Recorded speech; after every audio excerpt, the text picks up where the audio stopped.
fait de la limonette japonaise. Vu que je me suis fait taper sur les doigts avant parce que j'ai pas mis les gants, par exemple l'osso errati, quand on l'a à 25, 30, 35, voire allez, on peut monter jusqu'à 40, 50 euros les kilos en France, et bien ici ça va être minimum.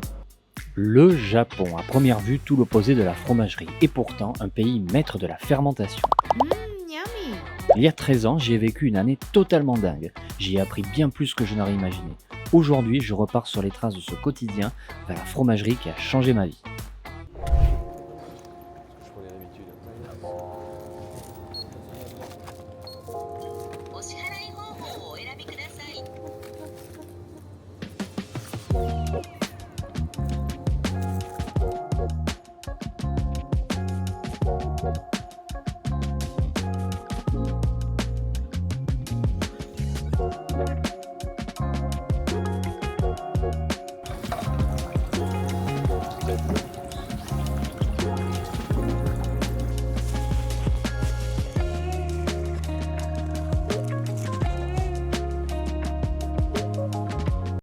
Voilà, c'est donc ici que j'ai vécu, travaillé pendant 1 an, une petite année, à la fromagerie Fermier qui est juste à côté. Donc tous les matins, je prenais ce fameux petit déjeuner très, très appétissant, n'est-ce pas? Une petite brioche cuite à la vapeur avec un goût de vanille et d'œuf, chimique, mais c'est ça qu'on aime. Et une petite limonade, voilà, rien d'extraordinaire. Donc j'ai travaillé donc pendant 1 an ici, je faisais donc les journées du lundi au vendredi, je commençais vers 9h30, je finissais à 17h et après j'allais en cours de japonais. Donc ça a été une année assez particulière parce que j'ai passé donc 1 an à ne rien comprendre à ce qui se passait autour de moi. Mais quand même je vais vous montrer un petit peu comment ça a évolué parce que la fromagerie a été reprise et du coup il y a du changement. On va découvrir ça ensemble, mais en tout cas l'idée c'est d'aller vous montrer un petit peu comment l'artisanat japonais se débrouille, et il se débrouille très bien sans nous. Voilà, enfin, on va aller voir ça.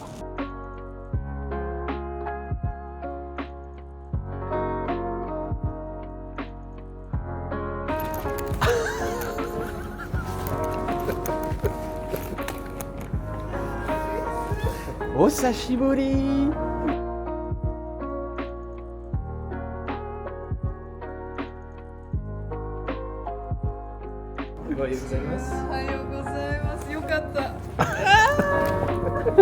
O genki desu ka?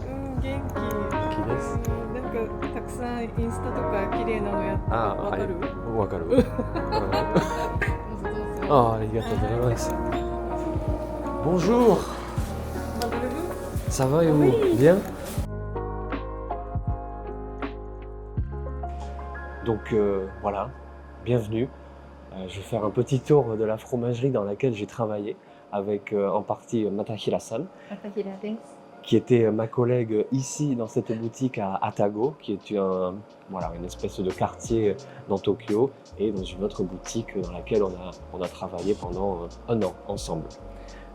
Je vais vous montrer un petit peu comment se déroule la présentation des fromages, les fromages japonais ici, qui sont assez uniques dans l'affinage, dans la présentation.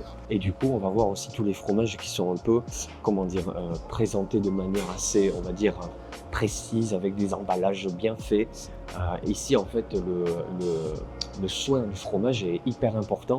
C'est pas, un petit peu comme en France, où on peut avoir un fromage un peu fatigué, on va peut-être pas le jeter, mais on peut se permettre de la perte, qu'ici, ils peuvent pas vraiment.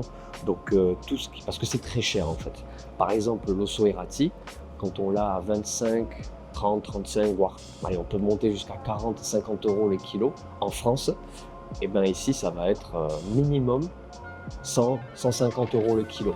Voilà. Ça va être le cas pour le Roquefort, pour le Comté, peut-être un petit peu moins cher pour le Comté, mais effectivement les prix sont très élevés. Et au Japon, en fait, on est sur un marché presque de luxe, dans le sens où le fromage est très cher. Et forcément, qui peut se permettre ça? Ce sont les gens avec ceux qui ont un petit peu plus de moyens. Voilà, donc avec Matahira-san, on va juste voir un petit peu une petite dégustation d'un fromage ou deux et voir aussi comment ils emballent en fait. Moi j'aime bien la manière de travailler à la japonaise. J'ai touché? J'ai touché? T'as touché avec la main gauche. Oh, gomen! C'est-à-dire avec un emballage précis, parce que notre métier aussi, c'est ça, c'est de travailler beaucoup l'emballage, puisque le fromage en soi, la croûte d'un fromage, c'est son emballage. Donc, qui dit emballage dit, on va dire, qualité du fromage et du produit. Donc, ça, c'est quelque chose qu'on va voir juste après. Donc là, du coup, on a un fromage. Alors, je ne parle pas japonais, hein, mais on va essayer de comprendre. Korewa yagi. Sasa. Non, ushi. Ushi, non, ushi. Donc c'est du fromage de vache. Doko kara? Hokkaido. Hokkaido. Waouh.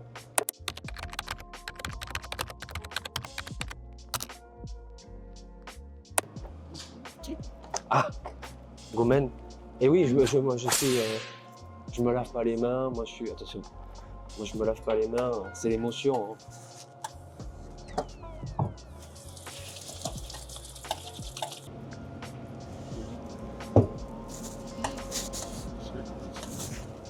Et donc ça, c'est de la mimolette japonaise apparemment. On va goûter ça. Aïe, arigatou gozaimasu.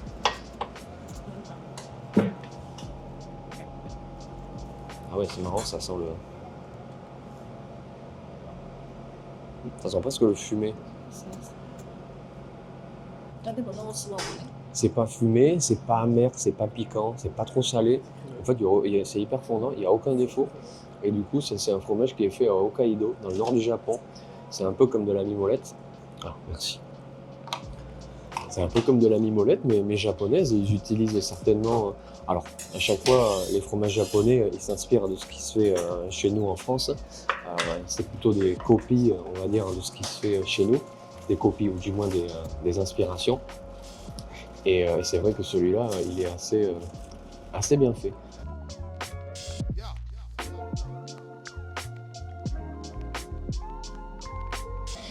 Ah, voyons voir.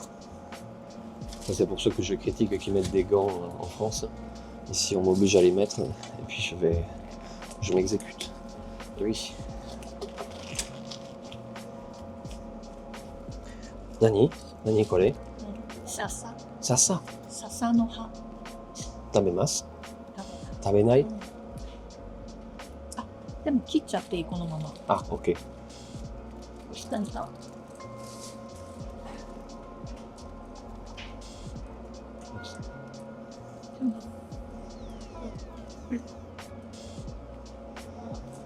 Mhm.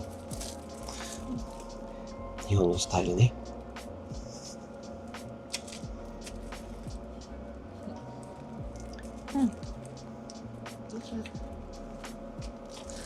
Ah ouais, donc là, en gros, c'est comme un camembert affiné avec une feuille.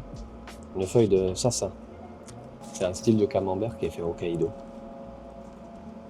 Hokkaido, c'est au nord du Japon. C'est l'île, on va dire, la plus agricole. C'est là où ils ont beaucoup d'agriculture et surtout de bovins et de production de lait.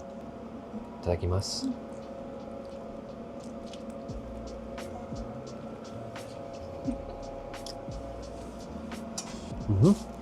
Ouais. Ouais, c'est vachement bon. C'est comme le camembert, c'est bien gras. Pareil. で、笹のソルト。 D'accord, ok. 笹ソルト。 Chopai. En fait, sur les fromages, quand on dit ils sont bons ou ils sont pas bons, c'est souvent déjà des questions de goût, mais aussi, c'est surtout remarquer les défauts. Et là, les défauts, généralement, c'est soit trop salé, soit trop amer, soit trop piquant, soit trop crémeux, soit trop sec. Et en fait, on essaie de trouver un peu un juste milieu. Et là, honnêtement, on a quelque chose de vachement bien fait. C'est-à-dire qu'il n'y a pas de piquant, il n'y a pas d'amertume. L'amertume, on peut l'avoir sur les fromages à croûte fleurie, comme ça peut donner ce côté presque un peu ammoniaqué. Zéro ammoniac.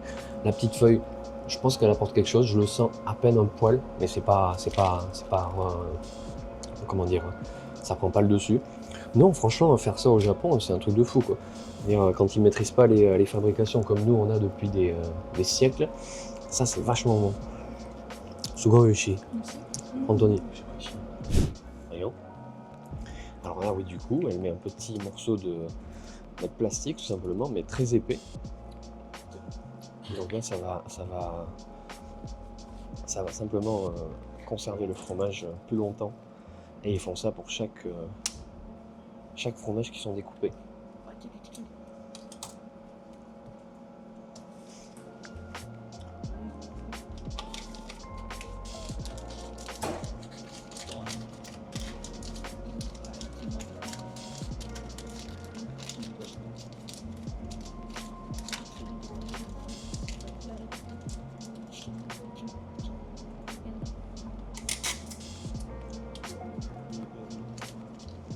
Owari. Otsukaresama. Kanpeki desu. Yoku dekimashita. Et donc du coup voilà, c'est des petits paquets cadeaux et ils font ça avec tous les fromages, on va dire, qui sont comment dire, la culture de l'origami. Et bien ça se retrouve aussi sur les fromages. Alors c'est tout bête, il n'y a pas de grande, comment dire, on va dire, j'allais dire compétence. C'est pas non plus, voilà, waouh, mais c'est quand même un travail qui est assez rigoureux. Tiens, vas-y, moi je vais essayer de filmer un peu comme si j'étais un japonais. Ah. J'ai enlevé le gant, il faut que je le remette, pardon. Ça, dame. Et oui, il faut pas toucher à la main. Au Japon, ici, c'est très mal vu, et je comprends. Donc du coup, au Japon, quand on emballe les fromages, quand on les découpe en petites parties, il faut mettre cette petite bande là. Ah, quand même, regardez-moi ça, regardez ce travail que je viens de faire. Ces petits trucs là, ces petits trucs verts là, ben, il faut les enlever. Hop. Parce que ça, le client il veut pas ça. Vu qu'il paye ça une fortune, ben, il faut pas que ce soit. Il faut que ce soit parfait en fait. Donc au début quand j'ai découpé avec le couteau, la feuille très bien, ben, j'ai fait ce qu'il fallait. Sans m'en rendre compte. Mais là, j'allais faire ça mal, et ça n'allait pas, tu vois. Même ça là, il faut l'enlever. On voit peut-être pas.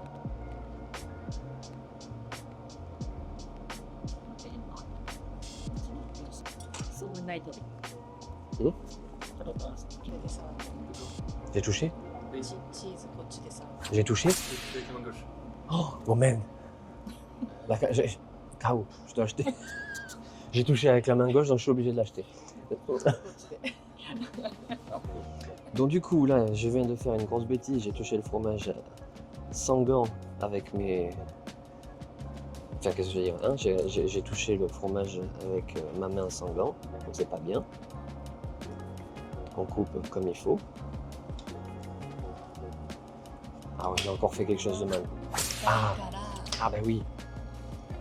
Ça fait mal, du coup. Le bout ça pique, donc il faut couper. Sans. Je peux faire ça? Ah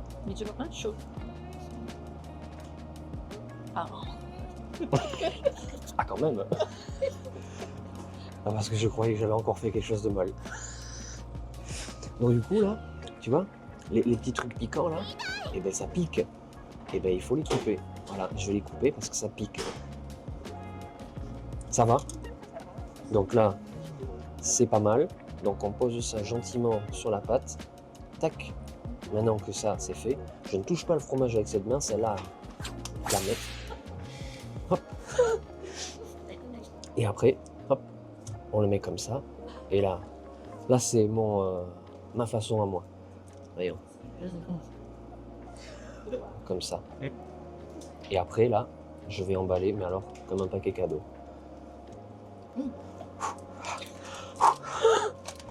Kawaii. Comme ça. Ensuite, comme ça. Ça, c'est comme je fais dans ma boutique à Bayonne. Hein, donc, tape. Je te quitte un aile. Non, non, non. Kochi. Jodan, Jodan. Je rigole. Jodan, Jodan. Et donc du coup, après, ben voilà, tout simplement. Petit emballage. Et après, on tire bien. Tac. On serre. On fait un petit tour. Et terminé. Et du coup, ça va coûter environ 500 000 euros. Voilà.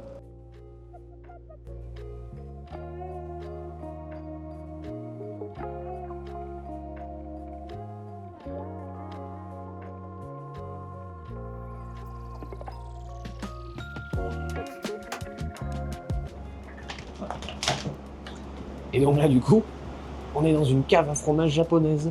Alors là, c'est vide parce qu'il n'y a pas de fromage et c'est la période qui veut ça. Mais ils affinent également. Et là, on m'a expliqué que c'était pas des planches d'épicéa comme d'habitude, mais c'était un bois un peu, voilà, c'est du sapin mais japonais. Et donc du coup, vu que je me suis fait taper sur les doigts avant parce que j'ai pas mis les gants, je vais toucher à rien parce qu'ils sont très, on va dire, très rigoureux avec ça, c'est normal. Donc généralement, quand les fromages arrivent, ici ils sont mis sous les bonnes conditions. Pour s'affiner, mais aussi pour être présenté dans la boutique. Moi j'ai travaillé ici, mais ça a quand même bien changé. Autrefois c'était un petit peu plus, on va dire, ancien. Et là c'est tout neuf, donc ça a été refait. Donc du coup, on va pas rester très longtemps parce qu'il fait sacrément froid. Voilà. Et donc du coup, la meule de parmesan paye 40 kg. Dozo. Matahira. Elle est forte, elle soulève ça au bout de bras. Non, voilà, c'est du factice. Hein. C'est pas du vrai, mais tu mets dans l'idée, c'est ça le parmesan.